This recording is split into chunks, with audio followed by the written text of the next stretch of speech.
پہلے میں لکی کمیٹی کے حوالے سے عرض کر دیتا ہوں تو لکی کمیٹی میں بھی دو کمیٹیاں ہیں، ایک انعامی کمیٹی اور دوسرا پیسوں والی کمیٹی۔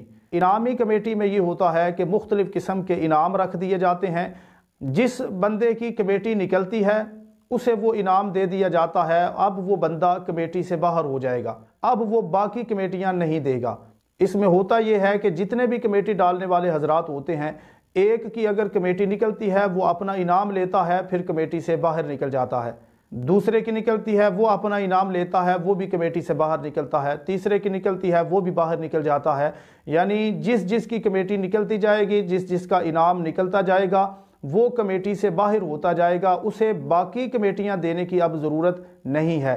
اس میں ہوتا یہ ہے کہ اگر 2000 کی کمیٹی ہے اور موٹر سائیکل نکل رہی ہے تو ایک بندے نے پہلی کمیٹی دی، 2000 موٹر سائیکل لی، باہر نکل گیا، دوسرے نے بھی 2000 دیا، اس نے بھی موٹر سائیکل لی، باہر نکل گیا۔ اسی طرح یہ سلسلہ چلتا رہتا ہے۔ تو اس میں ہوتا یہ ہے کسی کو یہ موٹر سائیکل 2000 کی مل رہی ہے، کسی کو 4000 کی مل رہی ہے، کسی کو 8 کی مل رہی ہے، اور سب سے آخر میں جس کی نکلے گی اس کو موٹر سائیکل کے پورے پیسے دینے پڑیں گے۔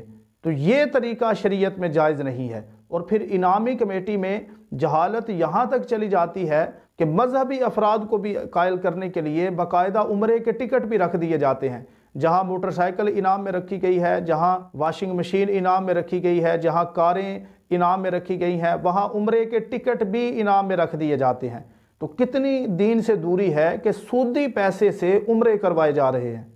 اب انعامی کمیٹی کو کوئی یہ نہ کہے کہ یہ خرید و فروخت ہو رہی ہے، کیونکہ خرید و فروخت میں ایک موٹر سائیکل 1 لاکھ کی بھی بیچی جا سکتی ہے اور 1000 کی بھی بیچی جا سکتی ہے۔ تو کوئی یہ نہ سمجھے کہ 1000 کی میں نے موٹر سائیکل خرید لی ہے، تو اس کو خرید و فروخت نہ سمجھیں، بلکہ نام ہی بتا رہا ہے کہ یہ خرید و فروخت نہیں ہے، بلکہ یہ سود کا اور حرام کے مال کا لین دین ہو رہا ہے۔ اب اگر کوئی یہ کہے بھی اس کو خرید و فروخت کیوں نہ سمجھے، تو اس لیے کہ خرید و فروخت کے بھی شریعت نے کچھ قواعد و ضوابط بیان فرمائے ہیں، کچھ اصول بیان کیے ہیں، جو اصول یہاں نہیں پائے جا رہے۔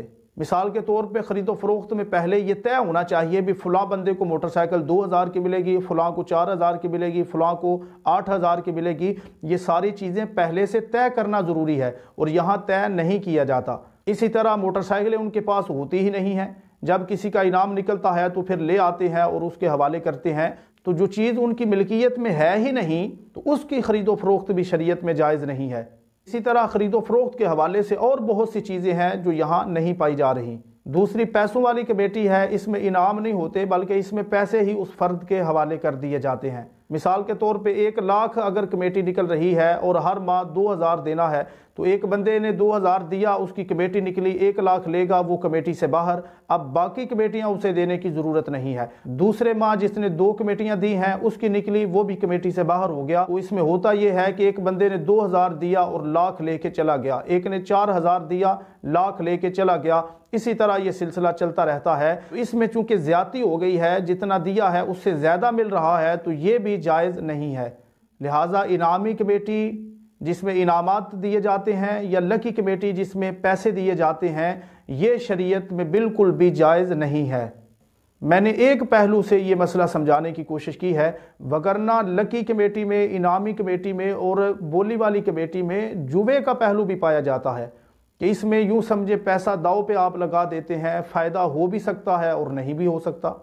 اور شریعت میں جس طرح قرض پہ نفع لینا یہ سود ہے اور حرام ہے، اسی طرح جوا بھی شریعت میں حرام ہے۔ اسی طرح